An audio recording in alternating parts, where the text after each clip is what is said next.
ತಂದೆಯವರು ರಾಮ ಮಂದಿರ ಮತ್ತು ಹುಬ್ಬಳ್ಳಿ ಈದ್ಗಾ ಮೈದಾನ ಹೋರಾಟದಲ್ಲಿ ಮತ್ತು ಮನೆಯನ್ನು ಮುಡಿಪಾಗಿಟ್ಟು ಅವರು ಹೋರಾಟವನ್ನು ನಡೆಸಿದರು. ಇಲ್ಲಿನ ಸಾವಿರಾರು ಜನರನ್ನು ಅಯೋಧ್ಯೆಗೆ ಕರ್ಕೊಂಡು ಹೋದರು. ಆ ಯಶಸ್ಸನ್ನು ಕೂಡ ಆಯಿತು. ಆದರೆ ಅದೇ ರೂಪದಲ್ಲಿ ಮಗ ಕೂಡ ಸಾಕ್ತಾ ಇದ್ದಾರೆ ಅಂತ ಜನ ಮಾತನಾಡ್ತಾ ಇದ್ದಾರೆ. ಹೇಗೆ ಸರ್? ಈದ್ಗಾ ಹೋರಾಟದಲ್ಲಿ ನಮ್ಮ ಅಶೋಕಣ್ಣ ಹೋರಾಟ ಮಾಡಿದಂಗೆ ಮುಂಚೂಣಿ ಇದ್ದರು. ಆ ಹೋರಾಟದಲ್ಲಿ ನಮ್ಮ ದೇಶದ ತಿರಂಗವನ್ನು ಇಂಚಿಂಚಲ್ಲಿ ಹಾಕಬೇಕಂತ ಹೇಳಿ ನಮಗೆ ಫ್ರೀಡಮ್ ಕೊಟ್ಟಿದ್ದು ನಮ್ಮ ಕಾನ್ಸ್ಟಿಟ್ಯೂಷನ್. ಆ ನಿಟ್ಟಿನಲ್ಲಿ ಒಂದು ಏನು ಕಾರ್ಪೊರೇಷನ್ ಜಾಗದಲ್ಲಿ ಅಪೋಸಿಷನ್ಸ್ದವರು ಯಾರ್ದು ಇಲ್ಲ, ಹಿಂದೂನೂ ಹಾಕ್ಲಿಕ್ಕೆ ರೆಡಿ ಇದ್ದರು, ಮುಸಲ್ಮಾನರದು ಹಾಕ್ಲಿಕ್ಕೂ ರೆಡಿ ಇದ್ದರು. ಆದರೂ ಒಂದು ಪೊಲಿಟಿಕಲ್ ಅಜೆಂಡಾ ಇಟ್ಕೊಂಡು ಆಗಿಂದ ಸರ್ಕಾರ ಅದಕ್ಕೆ ವಿರೋಧ ಮಾಡ್ತು.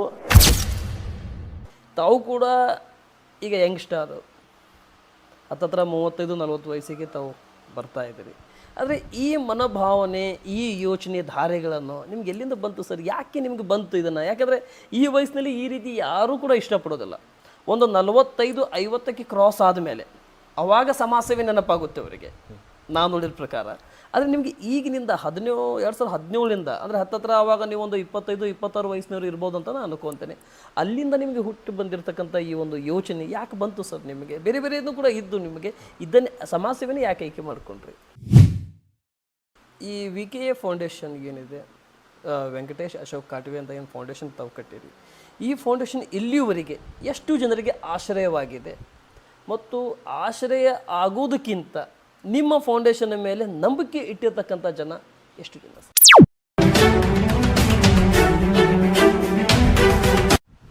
ಹಾಯ್, ಹಲೋ, ನಮಸ್ಕಾರ ವೀಕ್ಷಕರೇ. ಇಂದು ಕಿತ್ತೂರು ಕರ್ನಾಟಕ ಭಾಗದಲ್ಲಿ ನ್ಯೂಸ್ 43 ಇಂಡಿಯಾ ತಂಡ ಇನ್ ಸರ್ವೇದಿಂದ ಅನೇಕ ವಿಷಯಗಳಲ್ಲಿ 2 ವರ್ಷ ಮುಗಿಸಿ 3ನೇ ವರ್ಷಕ್ಕೆ ಕಾಲಿಟ್ಟು 4ನೇ ವರ್ಷದಲ್ಲಿ ಪ್ರಾರಂಭವಾಗ್ತಾ ಇರುವಂಥ ರಾಜ್ಯ ಸರ್ಕಾರದ ಅಭಿವೃದ್ಧಿ ನಡವಳಿಕೆಗಳನ್ನಾಗಿರಲಿ, 11.5 ವರ್ಷ ಕಾಲದಿಂದ 12ನೇ ವರ್ಷಕ್ಕೆ ಕಾಲಿಡ್ತಾ ಇರುವಂಥ ಕೇಂದ್ರ ನರೇಂದ್ರ ಮೋದಿಯವರ ಭಾರತೀಯ ಜನತಾ ಪಕ್ಷ ಅಭಿವೃದ್ಧಿಯ ನಡವಳಿಕೆಗಳನ್ನಾಗಿರಲಿ, ಮತ್ತು ಕರ್ನಾಟಕ ರಾಜ್ಯದಲ್ಲಿ ಯುವಕರನ್ನು ಬೆಂಬಲಿಸೋದು, ಯುವಕರನ್ನು ಬೆಳೆಸೋದಲ್ಲಿ ಬಂದಿರತಕ್ಕಂಥ ಕೆಲವೊಂದಿಷ್ಟು ಸಂಸ್ಥೆಗಳ ವಿಷಯದಲ್ಲಿ ಕೂಡ ನ್ಯೂಸ್ 43 ಇಂಡಿಯಾ ತಂಡ ಮತ್ತು ಇನ್ ಸರ್ವೇದಿಂದ ಗ್ರೌಂಡ್ ವರ್ಕನ್ನು ಕೂಡ ನಡೆಸ್ತಾ ಇದೆ. ಇಂದು ನಾವು ಭೇಟಿ ಕೊಟ್ಟಿರ್ತಕ್ಕಂಥ ಕ್ಷೇತ್ರ ಕಿತ್ತೂರು ಕರ್ನಾಟಕ ಭಾಗದ ಧಾರವಾಡ ಜಿಲ್ಲೆಯ ಹುಬ್ಬಳ್ಳಿ ತಾಲೂಕಿನ ಮಾನ್ಯ ಶ್ರೀ ವೆಂಕಟೇಶ್ ಅಶೋಕ್ ಕಾಟ್ವೆ ಅವರನ್ನು ನಾವು ಭೇಟಿ ಮಾಡಿದ್ದೀವಿ. ಇವರನ್ನು ನಾವು ಭೇಟಿ ಮಾಡಿರ್ತಕ್ಕಂಥ ವಿಷಯ ಏನಂತ ಹೇಳಿದರೆ, ಇವರು VAK ಫೌಂಡೇಶನನ್ನು ಕಟ್ಟಿಕೊಂಡು ಸಮಾಜ ಸೇವೆಯಲ್ಲಿ ಯಾವುದೇ ರೀತಿಯಾಗಿ ಜಾತಿ ಇಲ್ಲದಂತೆ, ಪಕ್ಷ ಇಲ್ಲದಂತೆ ಮತ್ತು ವ್ಯಕ್ತಿತ್ವದಲ್ಲಿ ಮತ್ತು ವ್ಯಕ್ತಿ ಇಲ್ಲದಂತೆ ರೂಪದಲ್ಲಿ, ಅಂದರೆ ಯಾವುದೇ ರೀತಿಯಾಗಿ ದ್ವೇಷ ಇಲ್ಲದಂತೆ ಸಮಾಜ ಸೇವೆಗೆ ಮುಂದೆ ಹೋಗ್ತಾ ಇರುವಂಥ ವೆಂಕಟೇಶ್ ಕಾಟ್ವೆ ಅವರು. ಆದರೆ ಇವ್ರ ಬಗ್ಗೆ ನಾವು ಗ್ರೌಂಡ್ ರಿಪೋರ್ಟ್ನಲ್ಲಿ ತಿಳ್ಕೊಂಡಿರ್ತಕ್ಕಂಥ ಸಂದರ್ಭದಲ್ಲಿ ರಾಜಕೀಯ ಆಸೆಗಳನ್ನಿದಾವ, ಅಥವಾ ಮುಂದಿನ ಕಾರ್ಪೊರೇಟ್ಗಳಿಗಾಗಿರಲಿ, ಅಥವಾ ವಿಧಾನಸಭೆಗಾಗಿರಲಿ, ಲೋಕಸಭೆಗಾಗಿರಲಿ, ಅಥವಾ ವಿಧಾನ ಪರಿಷತ್ ಆಗಿರಲಿ, ಅಥವಾ ರಾಜ್ಯಸಭೆಗೆ ಹೋಗುವಂಥ ಕನಸುಗಳನ್ನು ಏನಾದರೂ ಕಟ್ಕೊಂಡಿದ್ದಾರಂತ ಯೋಚನೆ ಮಾಡಿದಂಥ ಗ್ರೌಂಡ್ ರಿಪೋರ್ಟ್ನಲ್ಲಿ ನೋಡಿದಂಥ ಸಂದರ್ಭದಲ್ಲಿ, ಆದರೆ ಇವರಿಗೆ ಯಾವುದೇ ರೀತಿಯಾಗಿ ಆ ವಿಚಾರಧಾರೆಗಳನ್ನೇ ಕಂಡು ಬರ್ತಾ ಇಲ್ಲ. ನನಗೆ ಭಗವಂತ ಕೊಟ್ಟಿದ್ದಾನೆ, ಅದರಲ್ಲಿ ಒಂದು ಸಾಸಿವೆ ಕಾಳಿನಷ್ಟು ಆದರೂ ಕೂಡ ನಾನು ಈ ಸೊಸೈಟಿಗೆ ಸೇವೆ ಸಲ್ಲಿಸ್ಬೇಕಂತೇಳಿ ಮುಂದೆ ಬಂದಿರತಕ್ಕಂಥ ಕಾಟ್ವೆ ಅವರು.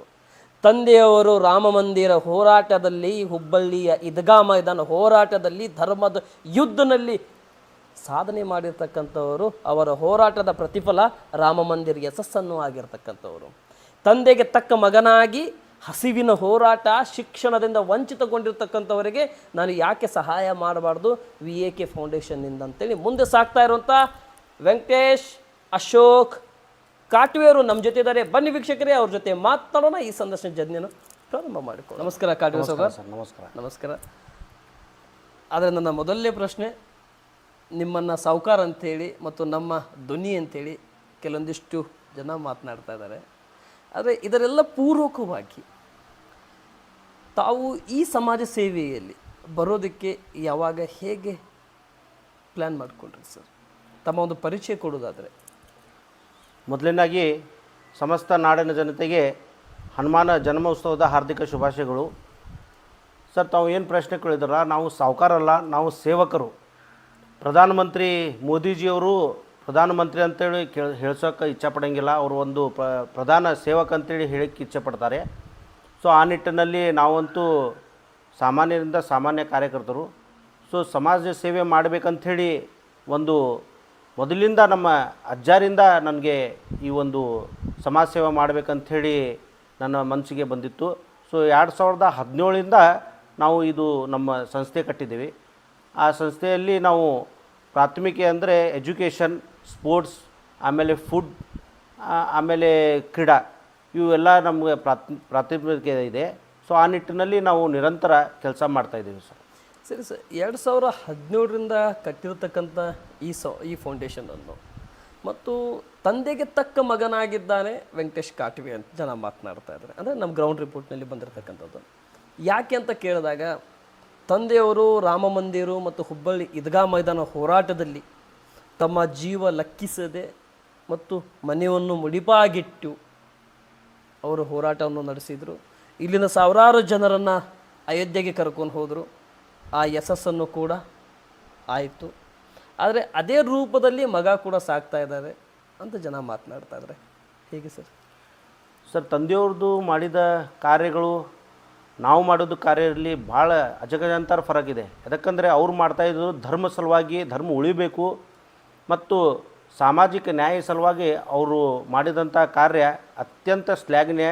ಇನ್ನೂ ಮಠ ಜನರು ಅದು ನೆನಪಿಸ್ಕೊಂಡು ನನಗೆ ನಾವು ಯಾವಾಗಲೂ ಭೇಟಾದರೂ ಹಿರಿಯರಾಗಲಿ ಕಿರಿಯರಾಗಲಿ ಎಲ್ಲರೂ ತಂದೆಯವ್ರ ಬಗ್ಗೆ ಮಾತಾಡೋದಂದರೆ ಈದ್ಗಾ ಹೋರಾಟದಲ್ಲಿ ನಮ್ಮ ಅಶೋಕಣ್ಣ ಹೋರಾಟ ಮಾಡಿದಂಗೆ ಮುಂಚೂಣಿ ಇದ್ದರು. ಆ ಹೋರಾಟದಲ್ಲಿ ನಮ್ಮ ದೇಶದ ತಿರಂಗವನ್ನು ಇಂಚಿಂಚಲ್ಲಿ ಹಾಕಬೇಕಂತ ಹೇಳಿ ನಮಗೆ ಫ್ರೀಡಮ್ ಕೊಟ್ಟಿದ್ದು ನಮ್ಮ ಕಾನ್ಸ್ಟಿಟ್ಯೂಷನ್. ಆ ನಿಟ್ಟಿನಲ್ಲಿ ಒಂದು ಏನು ಕಾರ್ಪೊರೇಷನ್ ಜಾಗದಲ್ಲಿ ಅಪೋಸಿಷನ್ಸ್ದವರು ಯಾರ್ದು ಇಲ್ಲ, ಹಿಂದೂನೂ ಹಾಕ್ಲಿಕ್ಕೆ ರೆಡಿ ಇದ್ದರು, ಮುಸಲ್ಮಾನರದು ಹಾಕ್ಲಿಕ್ಕೂ ರೆಡಿ ಇದ್ದರು. ಆದರೂ ಒಂದು ಪೊಲಿಟಿಕಲ್ ಅಜೆಂಡಾ ಇಟ್ಕೊಂಡು ಆಗಿಂದ ಸರ್ಕಾರ ಅದಕ್ಕೆ ವಿರೋಧ ಮಾಡ್ತು. ಅಲ್ಲಿಂದ ಅದು ಒಂದು ಏನು ಹೋರಾಟವನ್ನು ಚಳವಳಿಕೆಯಾಗಿ ರೂಪಿಸಿತು. ರಾಜ್ಯದಿಂದ ಹಾಗೆ ರಾಷ್ಟ್ರೀಯ ನಾಯಕರು ಕೂಡ ಅದಕ್ಕೆ ಬೆಂಬಲ ಕೊಟ್ಟು ಬಂದಿದ್ದರು. ಸೊ ಅದು ಒಂದು ಹೋರಾಟ ಯಶಸ್ವಿ ಆಯಿತು. ಅಲ್ಲಿ ಈಗ ಅವಾಗಿಂದ ಇಲ್ಲಿ ಮಟ್ಟ ಈಗ ತಿರಂಗ ನಾವು ಇಂಡಿಪೆಂಡೆನ್ಸ್ ಡೇ ಆಗಲಿ, ರಿಪಬ್ಲಿಕ್ ಡೇ ಆಗಲಿ, ಆ ಸಂದರ್ಭದಲ್ಲಿ ನಾವು ತಿರಂಗ ಹಾಯಿಸ್ಟ್ ಮಾಡ್ತೀವಿ ಅಲ್ಲೇ. ಸೊ ಆ ಪ್ರಥಾ ಯಶಸ್ವಿ ಸಿಕ್ಕಿದ ಮೇಲೆ ರಾಮ ಮಂದಿರ ಹೋರಾಟನೂ ಅದೇ ನಿಟ್ಟಿನಲ್ಲಿ ತಂದೆಯವರು ಪ್ಲಸ್ ಅವರು ಕಾರ್ಯಸೇವಕರಾಗಿ ಅಂತ ಇಲ್ಲಿಂದ ಸಾವಿರಾರು ಕಿಲೋಮೀಟ್ರ್ ಅಯೋಧ್ಯೆಯಲ್ಲಿ ಹೋಗಿ ಏನು ವಿವಾದಿತ ಢಾಂಚಾ ಇತ್ತು ಅದಕ್ಕೆ ಕಡಿವಿ ಪ್ರಪ್ರಥಮವಾಗಿ ಅವ್ರದ್ದೇ ತಂಡು ಅಲ್ಲಿ ಭಗವಧ್ವಜವನ್ನು ಹಾರಿಸಿ ಆ ಒಂದು ಕನಸು 500 ವರ್ಷ ಹಿಂದಿಂದ ರಾಮ ಮಂದಿರ ಅಲ್ಲಿ ಆಗಬೇಕಂತೇಳಿ ಏನು ಜನಸಾಮಾನ್ಯರಲ್ಲಿ ಒಂದು ಅಪೇಕ್ಷೆ ಇತ್ತು, ಈಗ ಅದು ಕನಸು ನೆನಸಾಗಿದೆ ಸರ್. ಸೊ ಆ ಹೋರಾಟಕ್ಕೂ ಅವ್ರಿಗೆ ಜಯ ಸಿಕ್ಕಿದೆ. ಆ ನಿಟ್ಟಿನಲ್ಲಿ ಅವ್ರ ಹೋರಾಟದ ಕಿಚ್ಚು ಏನಿತ್ತು ಅದರಲ್ಲಿ ಈಗ ಏನಿತ್ತಲ್ಲ, ನಾವು ಒಂದು ಸೇವಾಭಾವ, ಸಮಾಜಿಗೆ ಒಂದು ನಮ್ಮ ತಂದೆಯವರು ಕೊಟ್ಟ ಪ್ರೀತಿ, ಆ ಸಮಾಜಿಗೆ ನಂದು ಒಂದು ಅಳಿಲ ಸೇವೆ ಇರಲಿ, ಆ ಸಮಾಜಿಗೆ ನಾನು ಕೃತಜ್ಞ ಸಲ್ಲಿಸಬೇಕು ಅಂತ ನಿಟ್ಟಿನಲ್ಲಿ ನಾವು ಇದು ಫೌಂಡೇಶನನ್ನು ಸ್ಥಾಪಿಸಿ ಅದರಲ್ಲಿ ವರ್ಕ್ ಮಾಡಲಿಕ್ಕತ್ತೀವಿ ಸರ್. ಸರಿ ಸರ್, ತಾವು ಫೌಂಡೇಶನ್ದಲ್ಲಿ ಕೆಲಸ ಮಾಡ್ತಾ ಇದ್ರಿ. ಆದರೆ ಈಗಿನ ಜನ್ರೇಷನ್ ಮುಖಾಂತರ ಈ ರೀತಿ ಯಾರ್ದು ಮನೋಭಾವನೆ ಇರೋದಿಲ್ಲ. ತಮ್ಮ ವೈಯಕ್ತಿಕ ಬಿಸ್ನೆಸ್ಸು, ತಮ್ಮ ವೈಯಕ್ತಿಕ ಚಟುವಟಿಕೆಯಲ್ಲಿ ತಾವಾಯಿತು, ತಮ್ಮ ಕುಟುಂಬ ಆಯಿತು, ತಮ್ಮ ವ್ಯಾಪಾರಗಳನ್ನಾಯಿತು, ತಮ್ಮ ವ್ಯವಹಾರಗಳನ್ನಲ್ಲಿ ತೊಡಗಿಸ್ಕೊಂಡ್ಬಿಡ್ತಾರೆ. ತಾವು ಕೂಡ ಈಗ ಯಂಗ್ಸ್ಟಾರು ಹತ್ತತ್ರ 35-40 ವಯಸ್ಸಿಗೆ ತಾವು ಬರ್ತಾ ಇದ್ದೀರಿ. ಆದರೆ ಈ ಮನೋಭಾವನೆ, ಈ ಯೋಚನೆ ಧಾರೆಗಳನ್ನು ನಿಮ್ಗೆ ಎಲ್ಲಿಂದ ಬಂತು ಸರ್? ಯಾಕೆ ನಿಮ್ಗೆ ಬಂತು ಇದನ್ನು? ಯಾಕೆಂದರೆ ಈ ವಯಸ್ಸಿನಲ್ಲಿ ಈ ರೀತಿ ಯಾರೂ ಕೂಡ ಇಷ್ಟಪಡೋದಿಲ್ಲ. ಒಂದು 45-50ಕ್ಕೆ ಕ್ರಾಸ್ ಆದಮೇಲೆ ಆವಾಗ ಸಮಾಜ ಸೇವೆ ನೆನಪಾಗುತ್ತೆ ಅವರಿಗೆ, ನಾನು ನೋಡಿದ ಪ್ರಕಾರ. ಆದರೆ ನಿಮಗೆ ಈಗಿನಿಂದ 2017ರಿಂದ ಅಂದರೆ ಹತ್ತತ್ರ ಆವಾಗ ನೀವು ಒಂದು 25-26 ವಯಸ್ಸಿನವರು ಇರ್ಬೋದು ಅಂತ ನಾನು ಅನ್ಕೊತೇನೆ. ಅಲ್ಲಿಂದ ನಿಮಗೆ ಹುಟ್ಟು ಬಂದಿರತಕ್ಕಂಥ ಈ ಒಂದು ಯೋಚನೆ ಯಾಕೆ ಬಂತು ಸರ್ ನಿಮಗೆ? ಬೇರೆ ಬೇರೆಯೂ ಕೂಡ ಇದ್ದು ನಿಮಗೆ ಇದನ್ನೇ ಸಮಾಜ ಸೇವೆನೇ ಯಾಕೆ ಆಯ್ಕೆ ಮಾಡಿಕೊಂಡ್ರಿ ಸರ್? ಸಮಾಜ ಸೇವೆ ಅಂದರೆ ನನಗೆ ಮೊದಲನೇ ಮಾತು ನಮ್ಮ ಅಜ್ಜಾರ ಕಾಲಿಂದ ಏನು ತಂದೆಯವರು ಶಾಸಕರಾಗಿದ್ದರು, ಆವಾಗ ಮನೆಯಲ್ಲಿ ಬೆಳಗ್ಗೆ ನಾವು ಸ್ಕೂಲಿಗೆ ಹೋಗ್ತಾ ಇರುವಾಗ ನೂರಾರು ಸಂಖ್ಯೆಯಲ್ಲಿ ಜನರು ಬರ್ತಿದ್ದರು. ಅವ್ರಿಗೆ ನೀರಿನ ವ್ಯವಸ್ಥೆ, ಆನಂತರ ನಾಷ್ಟಾದ ವ್ಯವಸ್ಥೆ, ಚಹಾ ವ್ಯವಸ್ಥೆ ಎಲ್ಲರೂ ನಮ್ಮ ಅಜ್ಜಾರ ಮಾಡ್ತಿದ್ರು. ಅವರು ನಾವು ಸ್ಕೂಲ್ ಹೋಗುವ ಸಂದರ್ಭದಲ್ಲಿ ನಾವು ಯೂನಿಫಾರ್ಮ್ ಹಾಕಿ ಎಲ್ಲರಿಗೂ ಚಹಾ ನೀಡ್ತಿದ್ವಿ. ಸೊ ಅವಾಗ ಅವ್ರು ಏನು ಹಸಿವಾಗಿ ಬರ್ತಿದ್ರಲ್ಲ, ಸೊ ಅವ್ರು ನೀರು ಕೊಟ್ಟಿದ ಮೇಲೆ ನಂತರ ಅವ್ರು ನೀರು ಸೇವನೆ ಮಾಡಿದ ನಂತರ ಅವ್ರು ನನ್ನ ಹೇಳ್ತಿದ್ರು, ಆಶೀರ್ವಾದ ಕೊಡ್ತಿದ್ರು. ಸೊ ಅದು ಒಂದು ನಿಟ್ಟಿನಲ್ಲಿ ನನಗೆ ಖುಷಿ ಆಗ್ತಿತ್ತು. ನಾಷ್ಟಾ ಪ್ರದಾನ ಮಾಡಿದ ಕೂಡಲೇ ಅನ್ನದಾತ ಸುಖಿನೋ ಭವ ಅಂಥೇಳಿ ಭಾಳಷ್ಟು ಹಿರಿಯರು ಆಶೀರ್ವಾದ ಮಾಡ್ತಿದ್ರು. ಸೊ ಅದು ನಮ್ಮ ಅಜ್ಜಾರು ನನಗೆ ಹೇಳ್ತಿದ್ರು, ಇವರೆಲ್ಲರ ಆಶೀರ್ವಾದ ಮಾಡ್ಯಾರಲ್ಲಪ್ಪ, ಇದು ನಿನಗೆಲ್ಲ ಒಳ್ಳೇದಾಕೈತೆ ಅಂಥೇಳಿ ನಮ್ಮ ಅಜ್ಜಾರು ಹೇಳ್ತಿದ್ರು. ಆ ನಿಟ್ಟಿನಲ್ಲಿ ನನಗೆ ಆ ಭಾವನೆ ಬೆಳ್ಕೊಂಡು ಬಂತು. ಮತ್ತು ನಮ್ಮ ತಂದೆಯವರು ಯಾವಾಗಲೂ ಸಮಾಜ ಸೇವೆ ಮಾಡಲಿಕ್ಕೆ ಅವರು ಮುಂಚೂಣಿಯಲ್ಲಿ ಇದ್ದರು. ಸೊ ಅದು ಕೂಡ ನನ್ನ ರಕ್ತದಲ್ಲಿ ಇದೆ. ಸೊ ಆ ನಿಟ್ಟಿನಲ್ಲಿ ಆ ಭಾವನೆ ಜಾಗೃತ ಆಯಿತು. ಇವತ್ತಿನ ಮಟ್ಟ ಆ ನಮ್ಮ ಅಜ್ಜಾರು ಹೇಳಿದ ಮಾತು ಇನ್ನೂ ಮಟ್ಟ ನನ್ನ ನೆನಪೈತಿ. ಸೊ ನಾವು ಇರೋ ಮಟ್ಟ ಈ ಅಳಿಲು ಸೇವೆ ಸಮಾಜಕ್ಕೆ ನಾವು ಮಾಡ್ತಾ ಇರ್ತೇವೆ ಅಂಥೇಳಿ ನಾ ಹೇಳಿಕ್ಕೆ ಇಚ್ಛಪಡ್ತೇನೆ ಸರ್. ಸರಿ ಸರ್, ನಾನು VAK ಫೌಂಡೇಶನ್ ಕಡೆ ಬರ್ತಾ ಇದ್ದೇನೆ. ಫೌಂಡೇಶನ್ ಪ್ರಾರಂಭವಾಯಿತು, ಆದರೆ ಒಂದೇ ಜಿಲ್ಲೆಗೆ ಕೆಲವೊಂದಿಷ್ಟು ಜನ ಮಾತನಾಡ್ತಾ ಇರೋದು. ಇದರಲ್ಲಿ ಪರನೂ ಬರ್ತಾ ಇದೆ, ಇಲ್ಲಿ ವಿರೋಧನೂ ಕೂಡ ಬರ್ತಾ ಇದೆ. ರಾಜಕೀಯ ಅವಲಂಬಿತವಾಗಿ ಮಾತನಾಡ್ತಾ ಇದ್ದ ಕೆಲವೊಂದಿಷ್ಟು ವ್ಯಕ್ತಿಯವರು, ಇಲ್ಲ ವೆಂಕಟೇಶ್ ಕಾಟ್ವೆಯವರು ರಾಜಕೀಯ ದೂರದೃಷ್ಟಿಕೋನ ಇಟ್ಟುಕೊಂಡು ಮಾಡ್ತಾ ಇದ್ದಾರೆ ಅಂತ ಕೆಲವೊಂದು ಜನ ಮಾತಾಡೋದು. ಕೆಲವೊಂದು ಜನ ಏನು ಮಾತಾಡ್ತಾ ಇದ್ದಾರೆ, ರಾಜಕೀಯ ಉದ್ದೇಶ ಆಗಿದ್ದರೆ ಇವರು ಬೇರೆ ಬೇರೆ ಜಿಲ್ಲೆಯಲ್ಲಿ ಯಾಕೆ ಮಾಡ್ತಿದ್ರು, ಬೇರೆ ಬೇರೆ ತಾಲೂಕಿನಲ್ಲಿ ಯಾಕೆ ಮಾಡ್ತಿದ್ರು ಅಂತ ವಿಷಯನೂ ಕೂಡ ಬರ್ತಾ ಇದೆ.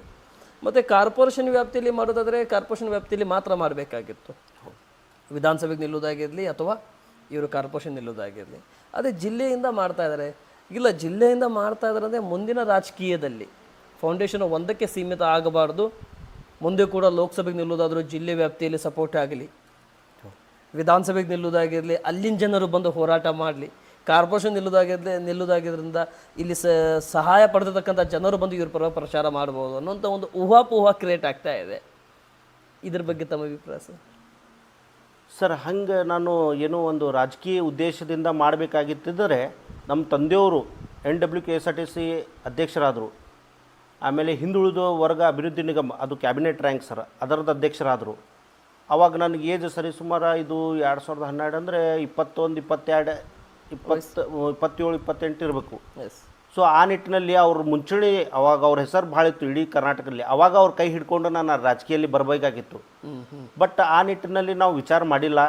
ತಂದೆಯವರಾದ ಮೇಲೆ ನಮ್ಮ ಇಡೀ ಕುಟುಂಬದಲ್ಲಿ ತಂದೆಯವ್ರಿಗೆ 3 ಮಂದಿ ಅಣ್ಣ ತಮ್ಮರಿದ್ದಾರೆ, ತಂಗಿಯರಿದ್ದಾರೆ, ಯಾರೂ ರಾಜಕೀಯದಲ್ಲಿ ಬಂದಿಲ್ಲ. ತಂದೆಯವ್ರು ಬಿಟ್ಟ ಮೇಲೆ ಯಾರೂ ರಾಜಕೀಯಕ್ಕೆ ಬಂದಿಲ್ಲ. ನಂದು ಏನು ಇಂಟೆನ್ಷನ್ ಇರ್ತಾರೆ, ನಂದು ಬಿಸ್ನೆಸ್ ಅದಾವೆ, ನನ್ನದೇ ತಾನೇ ಒಂದು ಉದ್ಯೋಗ ಇದೆ. ಸೊ ಆ ಉದ್ಯೋಗದಲ್ಲಿ ನನಗೆ ದೇವ್ರು ಏನು ಕೊಡ್ತಿರ್ತಾರೆ ಅದರಲ್ಲಿ ನಾನು ಸೇವೆ ಮಾಡಲಿಕ್ಕತ್ತೀನಿ. ಸೊ ಯಾವುದು ನಂದು ದೂರ ಉದ್ದೇಶ ಇಲ್ಲ. ಏನು ಒಂದು MLA ಆಗಬೇಕು, ಕಾರ್ಪೊರೇಟರ್ ಆಗಬೇಕು, MP ಆಗಬೇಕು, ಆ ನಿಟ್ಟಿನಲ್ಲಿ ನಾವು ಸೇವೆ ಮಾಡೋಕತ್ತಿಲ್ಲ.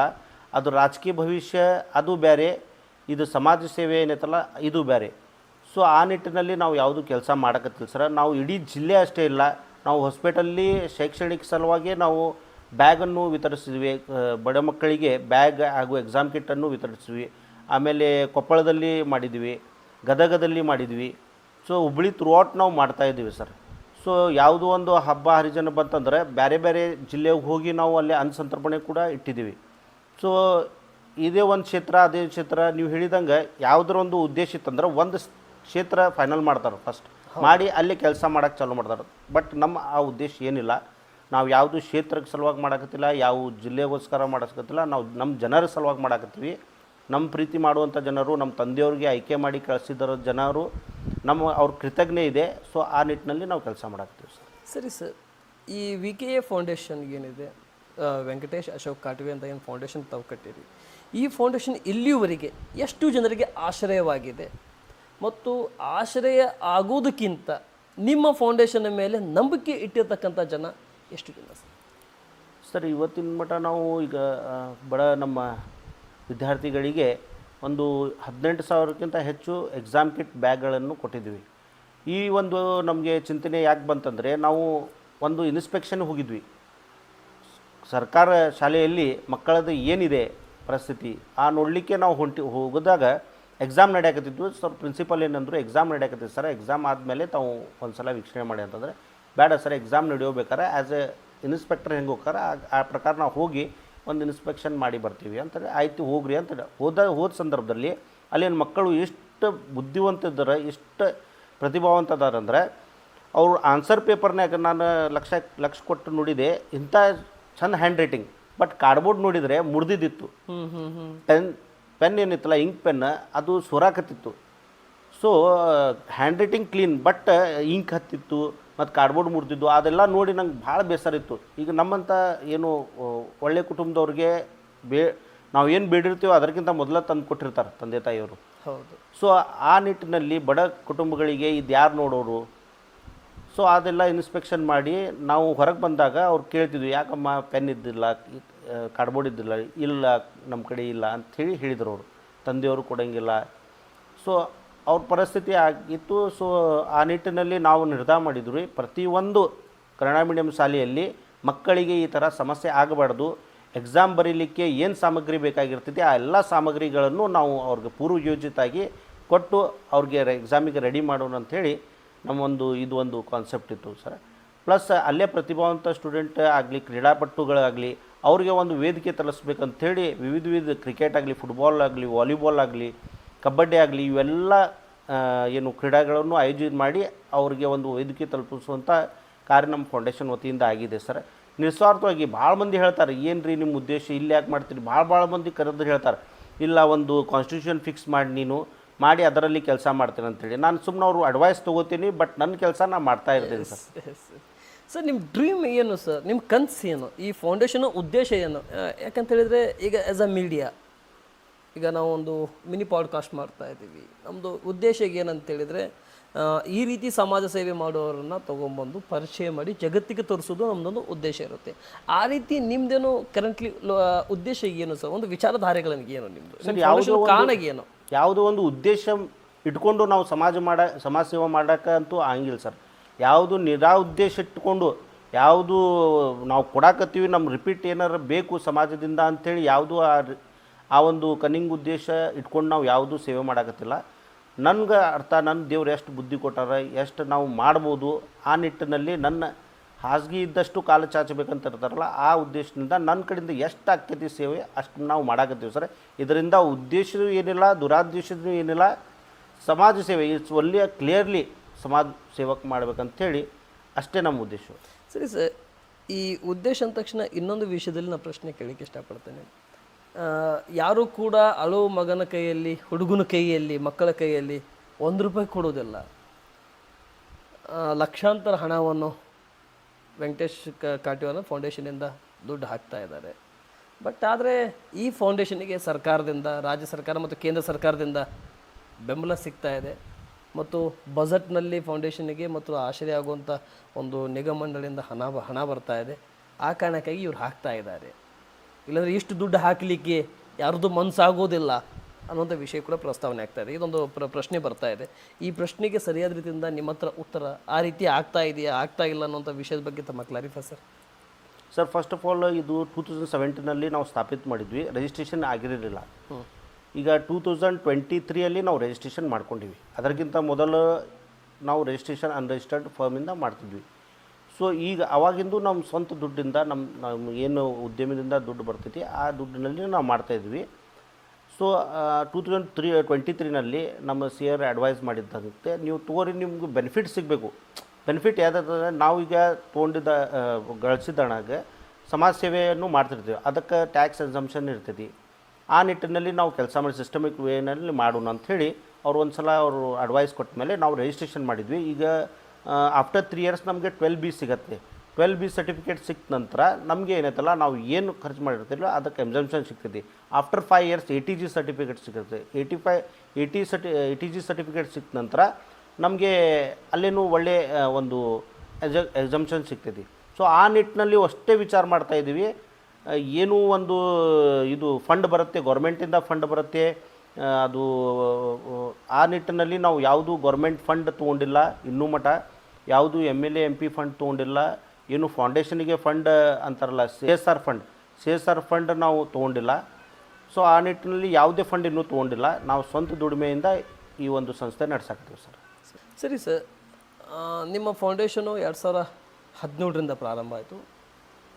ಲೀಗಲಾಗಿ 2023ರಲ್ಲಿ 6 ವರ್ಷಕ್ಕೆ ತಾವು ಲೀಗಲ್ ಮಾಡ್ಕೊಂಡ್ರಿ. ಅಂದರೆ ಯಶಸ್ಸು ಕಾಣ್ತೈತೋ ಕಾಣೋದಿಲ್ಲೋ ಅಂತ ರೂಪದಲ್ಲಿ ಒಂದು ಗ್ರೂಪ್ನಾಗಿ ತಾವು ಮುಂದೆ ಓಡಿಸ್ತಾ ಇದ್ರಿ. ಆಮೇಲೆ ಈ ಕಡೆಗಿಂದ 3 ವರ್ಷ ತಾವು ಲೀಗಲಾಗಿ ಮುಂದೆ ಸಾಗ್ತಾ ಇದ್ರಿ. ಅದೇ 9 ವರ್ಷದ ನಿಮ್ಮ ಜರ್ನಿ. ಈ 9 ವರ್ಷದ ಹಿಂದುಗಡೆ 6 ವರ್ಷದ ಹಿಂದುಗಡೆ, ಈ 3 ವರ್ಷ ಹಿಂದುಗಡೆ 6 ವರ್ಷ ಜರ್ನಿಯಲ್ಲಿ ಜನ ಮಾತನಾಡ್ತಾ ಇದ್ದಾರೆ. VAK ಫೌಂಡೇಶನ್ ಏನು ಕಟ್ಟಿದ್ದಾರೆ ಇವರು 17ರಲ್ಲಿ, ಈ ಫೌಂಡೇಶನಿಗೆ ಸರ್ಕಾರದ ಸೌಲಭ್ಯನ ತೊಗೊಳಂಗಿಲ್ಲ, ಆಮೇಲೆ ನಾವು ನಮ್ಮಿಂದ ಏನು ಸಹಾಯ ಆಕೈತಿ ಅದನ್ನು ನಾವು ಮಾಡ್ತಾ ಇರ್ತೀವಿ ಅಂತ ಏನು ಹೇಳ್ತಾ ಇದ್ದಾರೆ.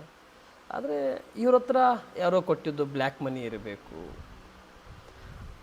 ಅಥವಾ ನೋಟ್ ಬ್ಯಾನ್ ಸಂದರ್ಭದಲ್ಲಿ ಆಗಿರ್ತಕ್ಕಂಥ ಹಣ ಚೇಂಜ್ ಮಾಡ್ಕೊಂಬಂದು ಅದನ್ನು ವೈಟ್ ಮನಿಗೆ ರೂಪದಲ್ಲಿ ಇವರು ಜನರ ಮುಂದಗಡೆ ತರ್ತಾ ಇರಬಹುದು. ಆದರೆ ಸರ್ಕಾರದಿಂದ ಯಾವುದೋ ಸವಲತ್ತು ತೊಗೊಳಂಗಿಲ್ಲ ಅಂದರೆ ಮತ್ತು ನಾವು ಇದನ್ನೇ ಅನ್ಕೋಬೇಕಲ್ಲ. 6 ವರ್ಷ ಯಾಕೆ ಇವರು ರಿಜಿಸ್ಟರ್ ಆಗದಂತೆ ಮುಂದೆ ಹೋದರು, ಈಗ 3 ವರ್ಷ ಯಾಕೆ ಇವರು ರಿಜಿಸ್ಟ್ರಿಗೆ ಬಂದರು, ಆವಾಗ ಬ್ಲ್ಯಾಕ್ ಮನಿ ಕಂಪ್ಲೀಟ್ ಆಗುತ್ತೆ, ಈಗ ವೈಟ್ ಮನಿ ಬಂತಂತೇಳಿ ಇವರು ಲೀಗಲ್ ಹೋಗ್ತಾ ಇದ್ದಾರೆ ಅಂಥೇಳಿ ಕೆಲವೊಂದಿಷ್ಟು ಕೆಟಗಿರಿ ಜನ. ಬಟ್ ಎಲ್ಲರೂ ಅಂತ ನಾನು ಹೇಳೋದಲ್ಲ ಸರ್. ಧಾರವಾಡ ಜಿಲ್ಲೆಯಲ್ಲಿ ಇರುವಂಥ 15-16 ಲಕ್ಷ ಜನರ ಬಗ್ಗೆ ನಾನು ಮಾತಾಡ್ತಾ ಇಲ್ಲ, ಎಲ್ಲ 15-16 ಲಕ್ಷದ ಬಗ್ಗೆ ನಾನು ಮಾತಾಡ್ತಾ ಇಲ್ಲ. ಬಟ್ ಅದರಲ್ಲಿ ಕೆಲವೊಂದಿಷ್ಟು ಜನ, ಬೆರಳೆಣಿಕೆಯಷ್ಟು ಜನ ಮಾತನಾಡ್ತಾ ಇದ್ದಾರೆ. ಇದಕ್ಕೆ ತಾವು ಕ್ಲಾರಿಫೈ ಕೊಡೋದಾದರೆ? ಸರ್, ಆ ನಿಟ್ಟಿನಲ್ಲಿ ಯಾವುದೂ ಇಲ್ಲಿ ಕಾರ್ಯ ಆಗಾಕತ್ತಿಲ್ಲ. ಸ್ಪಷ್ಟವಾಗಿ ನಾನು ಹೇಳಿಗಿಚ್ಛೆ ಪಡ್ತೀನಿ, ಇದು ನಾನು ಸ್ವತಃ ದುಡ್ದಿದ್ದು ದುಡ್ಡು ಮತ್ತು ನಮ್ಮ ಫೌಂಡೇಶನ್ ಅಂತರ್ಗತದಲ್ಲಿ ಮೊದಲು ಅನ್ರಿಜಿಸ್ಟರ್ಡ್ಕ್ಕಿಂತ ಮೊದಲು ಕೂಡ 2017ರಲ್ಲಿ ನಾವು ಏನಾರ ಸಮಾಜ ಸೇವೆ ಮಾಡಬೇಕು, ಬಡವರಿಗೆ ಏನಾರು ಬ್ಯಾಗ್ ಬುಕ್ ಹಂಚಬೇಕಾದ್ರೂ ನಾವು ಚೆಕ್ ಮುಖಾಂತರನ ಕೊಟ್ಟಿರ್ತೀವಿ. 23ರಿಂದ ಇನ್ನೂ ಅಷ್ಟು ಅದಕ್ಕೆ ಭದ್ರತೆ ಆಯಿತು. ಅಂದರೆ ನಾವು ರಿಜಿಸ್ಟರ್ಡ್ ಆದ್ವಿ, ಸದಸ್ಯರು ಬಂದರು. ಸೊ ನಾವು ಸದಸ್ಯರದೊಂದಿಗೆ ಏನಾರೋ ಒಂದು ಅರ್ಜಿ ಬಂತಂದರೆ ಒಂದು ಮೀಟಿಂಗ್ ಮಾಡ್ತೀವಿ, ಠೆರಾವ್ ಪಾಸ್ ಮಾಡ್ತೀವಿ. ಠೆರಾವ್ ಪಾಸ್ ಮಾಡಿದ ನಂತರ ನಾವು ಈ ಒಂದು ಕಾರ್ಯಕ್ಕೆ ಮುಂದಾಗ್ತೀವಿ ಸರ್. ಸೊ ಎಲ್ಲ ಲೀಗಲಿ ಇದೆ. ಯಾವುದು ಅನ್ಅಕೌಂಟು, ಯಾವ ಬ್ಲ್ಯಾಕ್ ಮನಿ ಯಾರೂ ಇಟ್ಟು ಹೋಗಿಲ್ಲ, ಈ ಯಾರು ರೊಕ್ಕ ಯಾರೂ ಇಟ್ಟು ಹೋಗಂಗಿಲ್ಲ ಸರ್. 1 ರೂಪಾಯಿನೂ ಯಾರೂ ಕೊಡೋಂಗಿಲ್ಲ. ಸೊ ಆ ನಿಟ್ಟಿನಲ್ಲಿ ನಾವು ಸಮಾಜ ಸೇವೆ ಮಾಡಲಿಕ್ಕೆ ನಮ್ಮಂಥ ಒಂದು ಅದು ಹುಟ್ಟಿ ಬಂದಂಥ ಗುಣ ನಮ್ಮ ತಂದೆಯವರಾಗಲಿ ನಮ್ಮ ಅಜ್ಜವರು ಒಂದು ಹಾಕಿದ ಒಂದು ಗುಣ ಅದು. ಸೊ ಅದು ನಿಟ್ಟಿನಲ್ಲಿ ನಾವು ಕೆಲಸ ಮಾಡ್ತಿರ್ತೀವಿ ಸರ್. ಯಾವುದು ದುಡ್ಡು ಆಗಲಿ ಯಾರು ಒಂದು ಬಂದು ಕೊಟ್ಟಿರ್ತಾರೆ, ಇಟ್ಟು ಹೋಗಿರ್ತಾರೆ, ಅವೆಲ್ಲ ಸುಳ್ಳು. ನಾವು ಏನು ಮಾಡಿದರೂ ಲೀಗಲಲ್ಲಿ ಮಾಡ್ತೀವಿ. ಮತ್ತು ಈಗ ಸರಿಸುಮಾರು 9 ವರ್ಷ ಆಯಿತು. 9 ವರ್ಷದಿಂದ ನಮ್ಮದು ಟ್ರಾನ್ಸಾಕ್ಷನ್ಸ್ ಆಗಲಿ, ಎಲ್ಲ ಫೌಂಡೇಶನ್ ಟ್ರಾನ್ಸಾಕ್ಷನ್ಸ್ ಆಗಲಿ ನಿರಂತರ ನಾವು ಆಡಿಟ್ ಮಾಡಿ ಎಲ್ಲ ಮಾಡ್ತಿರ್ತೀವಿ. ಸೊ ಆ ನಿಟ್ಟಿನಲ್ಲಿ ಯಾವ ಇವು ಹೂವು ಬೇಡ. ನಾವು ಏನು ಮಾಡಿದರೂ ನಮ್ಮ ಸ್ವಂತದಿಂದ ಮಾಡಾಕತ್ತೀವಿ, ಯಾರ್ದು ರೊಕ್ಕದಿಂದ ಮಾಡಾಕತ್ತಿಲ್ಲ ಸರ್. ಫೌಂಡೇಶನ್ ಕೆಲಸ ಮಾಡಲಿಕ್ಕೆ ನನಗೆ ಯಾರ್ದು ದುಡ್ಡು ಬೇಕಾಗಿಲ್ಲ, ನನ್ನದೇ ಸ್ವಂತ ಒಂದು ಉದ್ಯಮ ಇದೆ. ಆ ನಿಟ್ಟಿನಲ್ಲಿ ನಾವು ಕೆಲಸ ಮಾಡ್ತಾಯಿದ್ದೆ. ಈಗ ಒಳ್ಳೆ ಕೆಲಸ ಮಾಡೋರಿಗೂ ಜನ ಸ್ವಲ್ಪ ಹೇಳೋರು ಅದಾರ, ಮ್ಯಾಕ್ಸಿಮಮ್ ಅಲ್ಲ, ಸ್ವಲ್ಪ ಮಂದಿ ಇರ್ತಾರೆ, ಅವರು ಹೇಳೋರ್ದವ್ರ ಕೆಲಸ ಹೇಳ್ತಾ ಇರ್ತಿರುತ್ತೆ. ಬಟ್ ನಾವು ಸಮಾಜ ಸೇವೆ ಮಾಡೋ ಕೆಲಸ ನಾವು ಮಾಡ್ತಾ ಇರಬೇಕಾಗಿತ್ತು. ಸೊ ಯಾರಿಗೆ ಇದು ಅರ್ಗಿಸ್ಕೊಳಕ್ಕೆ ಆಗಂಗಿಲ್ಲ ಅಂಥವ್ರ ಬಗ್ಗೆ ನಾವು ಮಾತಾಡೋಂಗಿಲ್ಲ. ಯಾಕಂದರೆ ಅವ್ರ ಬಗ್ಗೆ ಮಾತಾಡಿ ಟೈಮ್ ವೇಸ್ಟ್ ಮಾಡೋಕ್ಕಿಂತ ನಾವು ನಮ್ಮ ಸಮಾಜ ಸೇವೆ ಏನು ಮಾಡ್ತೇವೆ ಅದರಲ್ಲಿ ನಾವು ಫೋಕಸ್ ಮಾಡಬೇಕಂಥೇಳಿ ನಾವು ಕೆಲಸ ಮಾಡಾಕತ್ತೀವಿ ಸರ್. ಸೊ ನೆಗೆಟಿವ್ಸ್ ಏನು ಬರ್ತಾವೆ, ನೆಗೆಟಿವ್ಸು ಬರ್ತಾವೆ, ಪಾಸಿಟಿವ್ ಬರ್ತಾವೆ. ನೆಗೆಟಿವ್ಸಿಗೆ ಬದಿಗಿಟ್ಟು ಪಾಸಿಟಿವನ್ನು ತೊಗೊಂಡು ಮತ್ತಷ್ಟು ಊರ್ಜೆಯಿಂದ ಸಮಾಜ ಸೇವೆ ಮಾಡಬೇಕಂತ ನಿಟ್ಟಿನಲ್ಲಿ ನಾವು ಮಾಡಾಕತ್ತೀವಿ ಸರ್. ಓಕೆ, ಅಂದರೆ ನಿಮ್ಮ ನೇರ ಉತ್ತರ ಏನಂತ ಇದೆ, ಮಾತಾಡೋರು ಮಾತಾಡ್ಕೊಂಡಿರ್ಲಿ, ಹೌದು, ನನ್ನ ಕೆಲಸ ನಾವು ಮಾಡ್ತಾ ಇರ್ತೀವಿ. ಅಂದರೆ ಇದರಲ್ಲಿ ಇನ್ನೊಂದು ನನಗೆ ಉತ್ತರ ಸಿಕ್ತು ಸರ್. ಏನಂತ ಹೇಳಿದರೆ, ಎಷ್ಟು ನನ್ನ ಬಗ್ಗೆ ಕೆಟ್ಟದ್ದನ್ನು ಮಾತಾಡ್ತಾರೆ ಅಷ್ಟು ನನಗೆ ಆಶೀರ್ವಾದ. ನಾನು ಅದನ್ನು ತಪ್ಪು ಮಾಡಿದ್ದನ್ನು ತಿದ್ದುಕೊಳ್ಳೋಕೆ ಒಂದು ಅವಕಾಶ ಅವರೇ ಆಗಿ ನನಗೆ ಮಾಡಿಕೊಡ್ತಾ ಇದ್ದಾರೆ ಅಂತ ವಿಷಯದಲ್ಲಿ ಕೂಡ ನೀವು ಮಾತಾಡ್ತಾ ಇದ್ದೀರಿ. ಸರಿ ಸರ್, ನಾನು ರಾಜಕೀಯ ಕಡೆ ಬರ್ತಾ ಇದ್ದೀನಿ. ರಾಜಕೀಯ ನನಗೆ ಆಸೆ ಇಲ್ಲ ಅಂತ ಅಂದರೆ, ಬಾಗಲಕೋಟೆ ಉಪಚುನಾವಣೆಯಲ್ಲಿ ಕೂಡ ತಾವು ಅಬ್ಸರ್ವರ್ ಆಗಿ ತಾವು ಕೆಲಸ ಮಾಡ್ತಾ ಇದ್ದೀರಿ. ಈ ಕಡೆ ದಾವಣಗೆರೆ ಚುನಾವಣೆ ಕೂಡ ಭೇಟಿ ಮಾಡಿ ಬಂದಿರಿ ಅಂತ ನಾನು ಕೇಳಿದ್ದೇನೆ. ಹೇಗೆ ಸರ್ ಇದು? ಸರ್, ಈಗ ರಾಜಕೀಯ ಹಿನ್ನೆಲೆ ನಮ್ಮ ತಂದೆಯವರು ಇದ್ದಾರೆ, ನಮ್ಮ ಹಿನ್ನೆಲೆ ಐತಿ, ಅದು ನಾವು ಇಲ್ಲ ಅಂತ ಹೇಳಕ್ಕೆ ಬರೋಂಗಿಲ್ಲ. ಬಟ್ ಈಗ ನಮ್ಮ ರಾಜಕೀಯ ಏನು ನಮ್ಮ ಪಕ್ಷ ಇದೆ, ಅವ್ರಿಗೆ ನಮ್ಮ ಪಕ್ಷಗೂ ನಮ್ಮದು ಜವಾಬ್ದಾರಿ ಇದೆ. ನಮ್ಮ ತಂದೆಯವ್ರಿಗೂ ಸ್ಥಾನಮಾನ ಕೊಟ್ಟಿದೆ, ಇಷ್ಟೆಲ್ಲ ಹುದ್ದೆಯಲ್ಲಿ ತಂದೆಯವ್ರಿಗೆ ತಂದು ನಿಂದಿರಿಸಿದೆ, ಅದರ ಪರವಾಗಿಯೂ ನಮ್ಮ ಜವಾಬ್ದಾರಿ ಇದೆ. ಸೊ ಆ ನಿಟ್ಟಿನಲ್ಲಿ ನಾನು ಒಂದು ಸಾಮಾನ್ಯ ಕಾರ್ಯಕರ್ತನಾಗಿ ಕೆಲಸ ಮಾಡಾಕತ್ತಿದ್ವಿ. ಆ ನಿಟ್ಟಿನಲ್ಲಿ ಇವತ್ತು ಹುಬ್ಬಳ್ಳಿ ಧಾರವಾಡ ಯೂತ್ ಪ್ರೆಸಿಡೆಂಟಾಗಿ ಯೂತ್ ವೈಸ್ ಪ್ರೆಸಿಡೆಂಟ್ ಯುವ ಮೋರ್ಚಾ ವೈಸ್ ಪ್ರೆಸಿಡೆಂಟಾಗಿ ನನಗೆ ಮೊನ್ನೆ ಆಯ್ಕೆ ಮಾಡಿದ್ದಾರೆ. ಆ ನಿಟ್ಟಿನಲ್ಲಿ ನನಗೆ ಪಕ್ಷ ಏನು ಜವಾಬ್ದಾರಿ ಕೊಡ್ತೈತಿ ಅದು ನಾವು ಮಾಡ್ತೀವಿ. ಆದರೆ ಈ ಉದ್ದೇಶ ಆ ಉದ್ದೇಶ ಮುಂದೆ ರಾಜಕೀಯ ಬೆಳವಣಿಗೆ ಉದ್ದೇಶದಿಂದ ಇಲ್ಲ. ಪಕ್ಷ ಏನು ಜವಾಬ್ದಾರಿ ಕೊಡ್ತೈತಿ ಆ ಪಕ್ಷ ನಿಷ್ಠೆಯಿಂದ ನಾವು ಮಾಡ್ತೀವಿ ಸರ್. ಸರಿ ಸರ್, ಒಂದು ವೇಳೆ ನಿಮಗೆ ರಾಜಕೀಯಕ್ಕೆ ಕರ ತರಬೇಕಂತೇಳಿ ಬೇರೆ ಬೇರೆ ರೂಪದಲ್ಲಿ ನಿಮಗೆ ತರುವಂಥ ಪ್ರಯತ್ನ ಬಂದರೆ ಅವಾಗ ನೀವೇನು ಮಾಡಬಹುದು ಸರ್? ಪಕ್ಷ ಕೊಟ್ಟಿದ್ದಂಥ ಏನು ಕಾರ್ಯ ಇದ್ದರೂ ನಾವು ಯಶಸ್ವಿಯಾಗಿ ಮಾಡ್ತೇವೆ ಅಂಥೇಳಿ ಈ ಸಂದರ್ಭದಲ್ಲಿ ಹೇಳ್ತೇನೆ ಸರ್. ಯಾವುದೇ ನಿಟ್ಟಿನಲ್ಲಿ ಎಲ್ಲರ ನೀವು ಹೋಗಿ ಅಲ್ಲೇ ನನ್ನ ಒಂದು ವೈಯಕ್ತಿಕಾಗಲಿ ಶ್ರಮಪಟ್ಟು ಪಕ್ಷಗೆ ಬೆನಿಫಿಟ್ ಆಗುವಂಥ ಕಾರ್ಯ ನಾನು ಯಾವಾಗಲೂ ಮಾಡ್ತಿರ್ತೀನಿ ಸರ್. ಎಸ್, ಓಕೆ, ಹೇಳ್ತಾ ಇದ್ದೀವಿ ಸರ್ ನೀವು. ಆದರೆ ನಿಮ್ಮ ಫೌಂಡೇಶನು ಜಾತ್ಯತೀತ ಪಕ್ಷಾತೀತವಾಗಿದೆ. ಇಲ್ಲಿ ವೆಂಕಟೇಶ್ ಕಾಠೆಯವರು ರಾಜಕೀಯಕ್ಕೆ ಬಂದರೆ ಒಂದು ಪಕ್ಷಕ್ಕೆ ಸೀಮಿತವಾಗ್ತಾರೆ. ಅವಾಗ ಹೇಗೆ ನೋಡ್ತೀರ ಸರ್ ನೀವು ಈ ಜಜ್ಮೆಂಟನ್ನು? ಯಾಕಡೆ ಒಂದು ಕಡೆ ಒಂದು ತಕಡಿಯಲ್ಲಿ ಒಂದು ಕಡೆ ಪಕ್ಷಾತೀತವಾಗಿದೆ, ಒಂದು ಕಡೆ ಪಕ್ಷ ಇದೆ, ಹೌದಾ ಸರ್? ಇದರಲ್ಲಿ ಯಾವುದು ಕಡೆ ನಿಮ್ಮ ಒಲವು ಆಗುತ್ತೆ? ಸಮಾಜ ಸೇವೆ ಮತ್ತು ಪಕ್ಷದ ಒಂದು ಜವಾಬ್ದಾರಿ ಆಗಿರಲಿ, ಎರಡೂ ಬೇರೆ ಬೇರೆ ವಿಷಯ ಸರ್. ಸಮಾಜ ಸೇವೆ ಅದು ನಿರಂತರ ನಾವು ಮಾಡ್ತಾ ಇರಬೇಕು.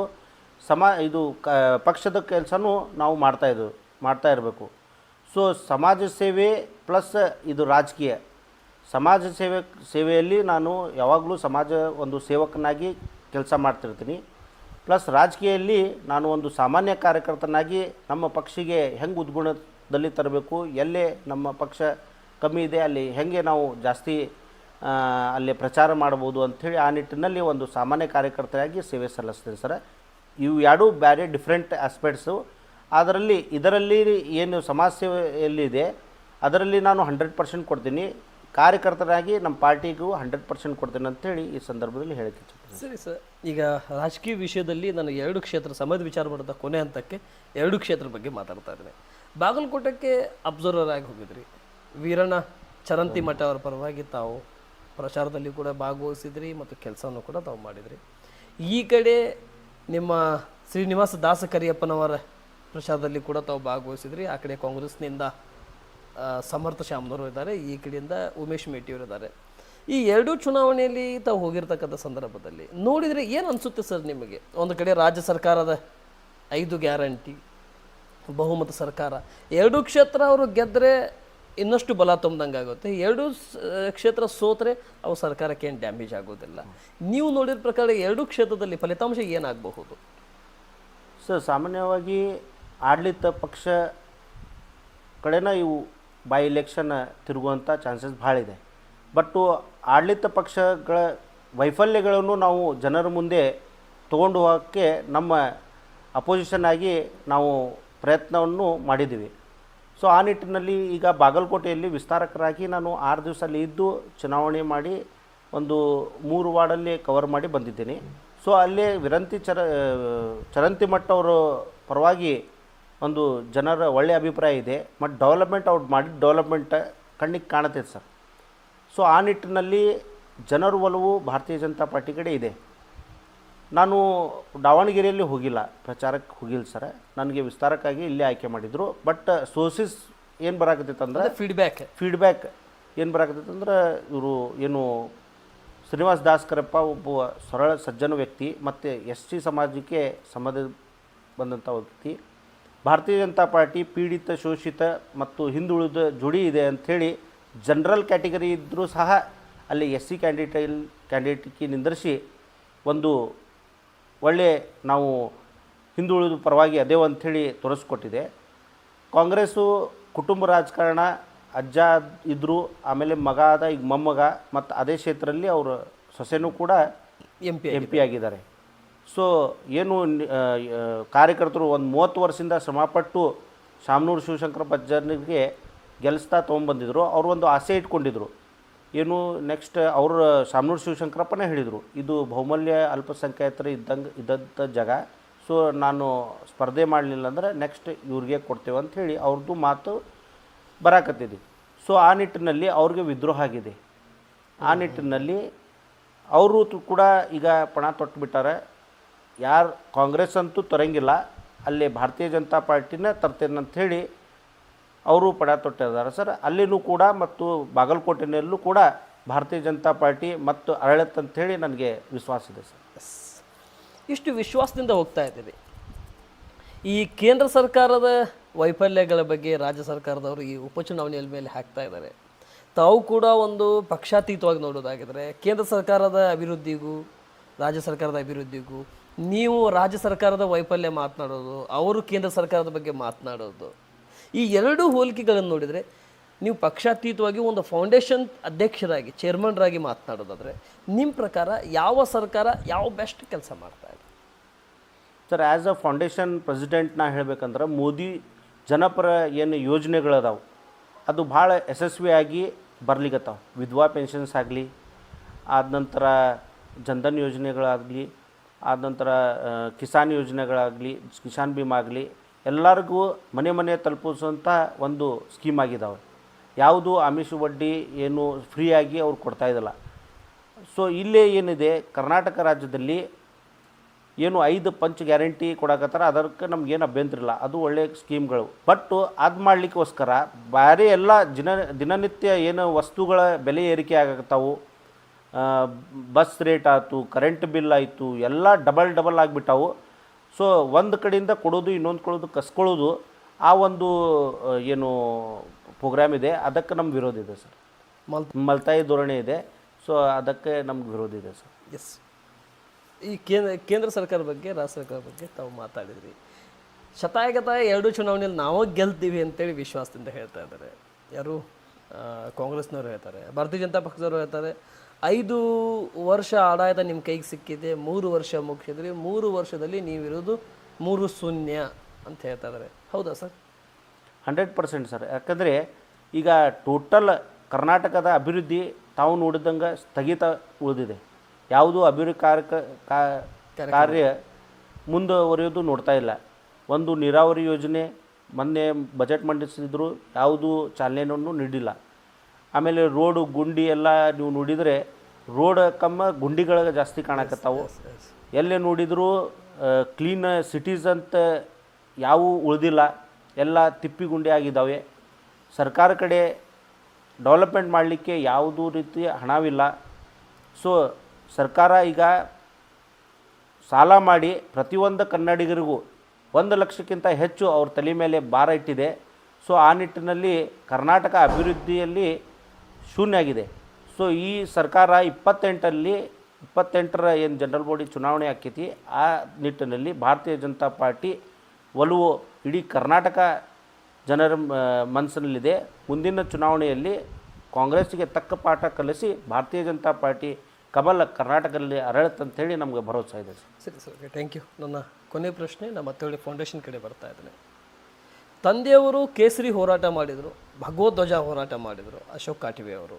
ಮಗ ಶಿಕ್ಷಣ ಹೋರಾಟ, ಹಸಿವು ಮುಕ್ತ ಹೋರಾಟದಲ್ಲಿ ಕೂಡ VAK ಫೌಂಡೇಶನಿಂದ ಹೋಗ್ತಾ ಇದ್ದಾರೆ. ನಿಮ್ಮ ಫೌಂಡೇಶನಿನ ಕನಸು ಏನು ಸರ್? ಯಾವ ರೇಂಜಿಗೆ ಎಲ್ಲಿವರೆಗೆ ರೀಚ್ ಆಗಬೇಕಂತೇಳಿ? ಯಾಕಂದರೆ ಒಂದು ಚೌಕಟ್ಟು ಅಂತ ಇರುತ್ತೆ. ಒಂದು ಮನೆಗೆ ಬರಬೇಕಂದ್ರೆ ಒಂದು ಹಾಸ್ಟೆಲ್ ಅಂತ ಇರುತ್ತೆ. ಇದು ಮೊದಲನೇ step, second step, third step, ನಮ್ಮ ಮೇನ್ ಡೋರ್ ಬಂತು ಅಂತ ಅಂತೀವಿ ನಾವು. ಆ ರೀತಿ ನಿಮ್ಮ ಕನಸು ಏನು ಸರ್? ಸರ್ ಫೌಂಡೇಶನ್ ನಿಟ್ಟಿನಲ್ಲಿ ನಾವು ನೋಡಿದರೆ ಯಾವುದು ಕನಸು ಏನೂ ಇಲ್ಲ ಸರ್. ಅದರಲ್ಲಿ ನಾವು ಏನು ಮಾಡ್ತಾ ಇರ್ತಿದ್ವಿ ಸೇವೆ, ಅದು ಮಾಡಿ ನಾವು ಮತ್ತೆ ಮುಂದೆ ಹೋಗ್ತಾ ಇರಬೇಕು. ಆ ಏನು ಸೇವೆ ನಾವು ಮಾಡ್ತಾ ಇದ್ದೀವಿ, ಜನರಿಗೆ ಏನು ಹೆಲ್ಪ್ ಆಗ್ತಾ ಇದೆ, ಅದು ನಾವು ಕೌಂಟಿಂಗ್ಸಲ್ಲಿ ಹಿಸಾಬ್ ನಾವು ಮಾಡಿಲ್ಲ. ಅದು ಲೆಕ್ಕ ಏನು ಹಾಕಿಲ್ಲ ಸರ್. ನಿರಂತರ ಸೇವೆ ಅದು ಈಗಲೂ ಮಾಡ್ತೀವಿ, ನಾವು ಸಾಯೋ ಮಠ ಅದು ಮಾಡೋದು. ಅದಕ್ಕೆ ಏನು ಬೆನಿಫಿಟ್ ಆಗಿದೆ, ಏನು ಲಾಸ್ ಆಗಿದೆ, ಕಷ್ಟ ನಷ್ಟ ವಿಚಾರ ಮಾಡಲಾರ್ದೆ ಈ ಒಂದು ಸಂಸ್ಥೆ ಕಟ್ಟೇವಿ ಸರ್. ಆ ನಿಟ್ಟಿನಲ್ಲಿ ನಾವು ಕೆಲಸ ಮಾಡ್ತಾ ಬರ್ತಿದ್ವಿ ಸರ್, ಮುಂದೆ ಮಾಡ್ತೇವೆ ಅಂಥೇಳಿ ಆಶ್ವಾಸನೆ ಕೊಡ್ತೀವಿ ಸರ್. ಥ್ಯಾಂಕ್ ಯು ಸರ್, ತುಂಬ ಧನ್ಯವಾದಗಳು. ಇಷ್ಟೊತ್ತಿನವರೆಗೆ ನ್ಯೂಸ್ 43 ಇಂಡಿಯಾ ಮತ್ತು ಇನ್ ಸರ್ವೆಯ ಏನು ರಾಜ್ಯ ಸರ್ಕಾರ ಕೇಂದ್ರ ಸರ್ಕಾರ ವಿಷಯದಲ್ಲಿ ನಮ್ಮ ಗ್ರೌಂಡ್ ರಿಪೋರ್ಟಿಂಗ್ ನಡೀತಾ ಇತ್ತು, ಮತ್ತು ಅದರ ಮಧ್ಯದಲ್ಲಿ ಪಕ್ಷಾತೀತವಾಗಿ, ಜಾತ್ಯತೀತವಾಗಿ ಮತ್ತು ಆಶೆ ಆಮಿಷಗಳನ್ನು ಇಟ್ಕೊಂಡದಂತೆ ಏನು ಸಮಾಜ ಸೇವೆ ಮಾಡ್ತಾ ಇದ್ದೀರಿ. ಅಂಥವ್ರ ಜೊತೆಯೂ ಕೂಡ ನಾವು ಈ ರೀತಿ ಚರ್ಚೆಗಳನ್ನು ಮಾಡ್ತಾ ಇದ್ದೀವಿ, ಒಂದು ಮಿನಿ ಪಾಡ್ಕಾಸ್ಟ್ನೂ ಕೂಡ ಮಾಡ್ತಾ ಇದ್ದೀವಿ. ಈ ಮಿನಿ ಪಾಡ್ಕಾಸ್ಟಿಗೆ ತಾವು ಸಮಯ ಮಾಡಿಕೊಟ್ಟಿದ್ದಕ್ಕೆ, ಯಾಕಂದರೆ ಇವತ್ತು ವಿಶೇಷವಾಗಿ ಹನುಮ ಜಯಂತಿ ಮತ್ತು ಅದರಲ್ಲಿ ಕೂಡ ದಿನನಿತ್ಯ ನಿಮ್ಮ ಸಮಾಜ ಸೇವೆ ಕೆಲಸ ಕಾರ್ಯಕ್ರಮಗಳನ್ನು ಹೀಗೆ ನಿರಂತರ ಹರಿಯುವ ನೀರು ರೂಪದಲ್ಲಿ ತಾವು ಹರಿತಾ ಇರ್ತೀರಿ ಸಮಾಜ ಸೇವೆಯಲ್ಲಿ. ಅದರ ಮಧ್ಯದಲ್ಲಿ ಕೂಡ ಒಂದು ತಾಸು ನಮಗೆ ನೀವು ಸಮಯ ಮಾಡಿಕೊಟ್ರಿ, ತುಂಬ ಧನ್ಯವಾದಗಳು. ಕೊನೆಯದಾಗಿ ನ್ಯೂಸ್ 43 ಇಂಡಿಯಾ ಮತ್ತು ಇನ್ ಸರ್ವೆ ಮುಖಾಂತರ ತಮ್ಮ ಫೌಂಡೇಶನ್ ಮುಖಾಂತರ ಮತ್ತು ಭಾರತೀಯ ಜನತಾ ಪಕ್ಷದ ಸಾಮಾನ್ಯ ಕಾರ್ಯಕರ್ತರಾಗಿ, ಭಾರತೀಯ ಜನತಾ ಪಕ್ಷ ಯಾವತ್ತೂ ಕಾರ್ಯಕರ್ತರನ್ನು ಕೈ ಬಿಡುವಂಥ ಪಕ್ಷ ಅಲ್ಲ. ಆ ಫ್ಲ್ಯಾಗ್ ಕಟ್ಟದವರನ್ನು ಇವತ್ತು ರಾಜ್ಯಸಭಾ ಅಭ್ಯರ್ಥಿ ಮಾಡಿದರು. ಫ್ಲ್ಯಾಗ್ ಕಟ್ಟದವರನ್ನ ಗ್ರಾಮ ಪಂಚಾಯತಿ ಮೆಂಬರ್ನಿಂದ ತಗೊಂಡು ಇವತ್ತು ಸಂಸದರನ್ನಾಗಿ ಮಾಡಿದರು. ವಿಧಾನ ಪರಿಷತ್ತಿನಲ್ಲಿ ಸಚಿವರನ್ನಾಗಿ ಮಾಡಿದರು ಕೋಟಾ ಶ್ರೀನಿವಾಸ ಪೂಜಾರಿ. ಈ ಕಡೆ ಸೆಂಟ್ರಲ್ನಿಂದ ಮಹೇಶ್ ತೆಂಗಿನಕಾಯಿ ಅವರು ಆ ರೂಪದಲ್ಲಿ ತಾವು ಹೋಗ್ತಾ ಇದ್ದೀರಿ. ಕೊನೆಯದಾಗಿ ಈ ಕ್ಷೇತ್ರದ ಪ್ರತಿಯೊಂದು ಮತದಾರರಿಗೆ 7.5 ಕೋಟಿ ಮತದಾರರಿಗೆ VAK ಫೌಂಡೇಶನ್ನ ಅಧ್ಯಕ್ಷರಾಗಿ ಮತ್ತು ಮಾಜಿ ಶಾಸಕರು ಮತ್ತು ಕರ್ವೆಯ ಸಂಘಟನೆಯ ರಾಮ ಮಂದಿರ ಹೋರಾಟ ಮಾಡಿರ್ತಕ್ಕಂಥ ಅಶೋಕ್ ಕಾಟ್ವಿ ಅವರ ಪುತ್ರನಾಗಿ ಕೊನೆಯದಾಗಿ ಏನು ಹೇಳಕ್ಕೆ ಇಷ್ಟಪಡ್ತೀರಾ ಸರ್? ಸರ್, ಭಾರತೀಯ ಜನತಾ ಪಾರ್ಟಿ ಮುಂಚೂಣಿನಿಂದನೂ ಒಂದು ಕೆಳಮಟ್ಟದ ಕಾರ್ಯಕರ್ತರಿಗೆ ಗುರುತಿಸಿ ಒಂದು ಸ್ಥಾನಮಾನ ಕೊಟ್ಟಿದೆ. ಆ ನಿಟ್ಟಿನಲ್ಲಿ ಈಗಲೂ ಸಹ ನಿರಂತರವಾಗಿ ನಮ್ಮ ಭಾರತೀಯ ಜನತಾ ಪಾರ್ಟಿ ಸಾಮಾನ್ಯ ಕಾರ್ಯಕರ್ತರು ಈಗ ಸೆಂಟ್ರಲ್ ಕ್ಷೇತ್ರದ ಒಂದು MLA ಆಗಿದ್ದಾರೆ ಮಹೇಶನ ಟೆಂಗಿಕಾಯಿ, ಹಾಗೂ ಸಾಕಷ್ಟು ಉದಾಹರಣೆಗಳು ಅದಾವು. ಸೊ ಭಾರತೀಯ ಜನತಾ ಪಾರ್ಟಿ ಯಾವಾಗಲೂ ವ್ಯಕ್ತಿಗಿಂತ ಪಕ್ಷ ಮುಖ್ಯ, ಪಕ್ಷಕ್ಕಿಂತ ದೇಶ ಮುಖ್ಯ, ಆ ನಿಟ್ಟಿನಲ್ಲಿ ವಿಚಾರಧಾರೆ ಇಟ್ಕೊಂಡಂಥ ಪಾರ್ಟಿ. ಸೊ ಆ ನಿಟ್ಟಿನಲ್ಲಿ ಈ ಬರುವಂಥ 2 ಬೈ ಎಲೆಕ್ಷನಲ್ಲಿ ಜನರು ಭಾರತೀಯ ಜನತಾ ಪಾರ್ಟಿಗೆ ಆಶೀರ್ವಾದಿಸ್ತಾರೆ. ಭಾರತೀಯ ಜನತಾ ಪಾರ್ಟಿ ಪರವಾಗಿ ವೋಟ್ ಮಾಡಿ ಬಹುಮತದಿಂದ ಭಾರತೀಯ ಜನತಾ ಪಾರ್ಟಿಗೆ ಆರಿಸ್ತಂದು ಬರ್ತಾರೆ. ಇದು 2 ಬೈ ಎಲೆಕ್ಷನ್ ಆಗಲಿ ಮತ್ತು 28 ಎಲೆಕ್ಷನ್ಗೂ ಸಹ ಭಾರತೀಯ ಜನತಾ ಪಾರ್ಟಿಗೆ ಬಹುಮತವಾಗಿ ಆರಿಸಿ ತರುವಂಥ ಕೆಲಸ ರಾಜ್ಯದ ಎಲ್ಲ ಜನರು ಮಾಡ್ತಾರೆ. ಅವರ ಆಶೀರ್ವಾದ ಸದಾ ನಮ್ಮ ಮೇಲೆ ಇರಲಿ ಅಂಥೇಳಿ ಕೇಳ್ಕೊತ, ಮತ್ತು ನನ್ನ ವೈಯಕ್ತಿಕ ಫೌಂಡೇಶನ್ ವತಿಯಿಂದನೂ ಕೂಡ ನಾನು ನಿರಂತರ ಈ ಸೇವೆ ಮುಂದುವರಿಸ್ತೀನಿ. ತಮ್ಮ ಆಶೀರ್ವಾದ ಸದಾ ನನ್ನ ಮೇಲೆ ಇರಲಿ ಅಂಥೇಳಿ ಕಳ್ಕಳಿ ವಿನಂತಿ ಮಾಡ್ತೀನಿ. ತುಂಬ ಧನ್ಯವಾದಗಳು. ಇಷ್ಟೊತ್ತವರೆಗೆ ಸಮಯ ಮಾಡಿಕೊಟ್ಟಿದ್ದಕ್ಕೆ ಆ ಭಗವಂತ, ನೀವು ನಂಬಿರತಕ್ಕಂಥ ದೇವರು ಮತ್ತು ಹುಬ್ಬಳ್ಳಿ ಶಹರದಲ್ಲಿ ಇದ್ದಿರತಕ್ಕಂಥ ಸಿದ್ದಾರೂಢನ ಆಶೀರ್ವಾದ ಮತ್ತು ಪಕ್ಷಾತೀತವಾಗಿ ಜಾತ್ಯತೀತವಾಗಿದ್ದಿರತಕ್ಕಂಥ ಹುಬ್ಬಳ್ಳಿ ಶಹರದಲ್ಲಿ ಸಿದ್ದಾರೂಢರ ಆಶೀರ್ವಾದ ಮತ್ತು ನಿಮ್ಮ ನಡವಳಿಕೆ, ನಿಮ್ಮ ಯೋಚನೆ, ನಿಮ್ಮ ಆಲೋಚನೆ ಮತ್ತು ನೀವು ಕೂಡ ಜಾತಿ ಧರ್ಮ ನೋಡದಂತೆ ಸಮಾಜ ಸೇವೆನೇ ಬೇರೆ, ಪಕ್ಷನ ಬೇರೆ, ಪಕ್ಷ ಸಂಘಟನೆನೇ ಬೇರೆ, ಸಮಾಜ ಸೇವೆನೇ ಬೇರೆ. ಈ ಸೊಸೈಟಿ ನನಗೇನಾದರೂ ಕೊಟ್ಟಿದೆ ಅಂದರೆ ನಾನು ಸೊಸೈಟಿಗೆ ಮರಳಿ ಏನಾದರೂ ಕೊಡಬೇಕು. ಈ ಭೂಮಿ ಮೇಲೆ ನಾವು ಬಂದಿದ್ವಿ ಅಂದರೆ 3 ದಿವಸದ ಜಾತ್ರೆ, ಒಂದು ಹುಟ್ಟು, ಒಂದು ಬದುಕು, ಒಂದು ಸಾವು. ಈ ಮಧ್ಯದಲ್ಲಿ ಏನಾದರೂ ನಾನು ಮಾಡಬೇಕಂತೇಳಿ ಇದೆ. ಏನು ತಮ್ಮ ಒಂದು ಸ್ವಹ ಮನಸ್ಸಿನಿಂದ ನೀವೇನು ಬರ್ತಾಯಿದ್ರಿ, ಇಂಥವ್ರ ಜನ ಭಾಳಷ್ಟು ಕಡಿಮೆ ಇದ್ದಾರೆ. ನಿಮ್ಮನ್ನಂಥವ್ರನ್ನ ನೋಡಿ ಮತ್ತು ಈಗಿನ ಜನ್ರೇಷನ್ದಲ್ಲಿ ನಮ್ಮನ್ನು ನೀವು ನಾವು ನಿಮ್ಮನ್ನು ನೋಡಿ ಒಂದು ಖುಷಿ ಪಡಬೇಕು. ನಮ್ಮಂಥವ್ರು ಕೂಡ ಈ ರೀತಿ ಸಮಾಜ ಸೇವೆಗೆ ಬರಲಿ ಅಂತ ಹೇಳುತ್ತಾ, ಮತ್ತು ನೀವೇನು ಕೆಲಸ ಮಾಡ್ತಾಯಿದ್ರಿ ಈ ಕೆಲಸದಲ್ಲಿ ಇನ್ನಷ್ಟು ರೂಪಕ್ಕೆ ಬರಲಿ. ಈ ಧ್ವನಿ ಮುಂದಿನ ದಿನಮಾನದಲ್ಲಿ ಅದು ಕಾರ್ಪೊರೇಷನ್ ಆಗಿರಲಿ, ವಿಧಾನಸಭೆ ಆಗಿರಲಿ, ಲೋಕಸಭೆ ಆಗಿರಲಿ, ರಾಜ್ಯಸಭೆ ಆಗಿರಲಿ, ವಿಧಾನ ಪರಿಷತ್ ಆಗಿರಲಿ, ಈ ಧ್ವನಿ ಈ ಫೌಂಡೇಶನ್ ಬಗ್ಗೆ ಧ್ವನಿ ಆಗಲಿ ಅಂತ ಹೇಳ್ತಾ ಸಂದರ್ಶನ ಮುಗಿಸ್ತಾ ಇದೆ. ನಮಸ್ತೆ, ಜೈ. ಧನ್ಯವಾದ ಸರ್. ಧನ್ಯವಾದ. Thank you very much sir. Thank you sir.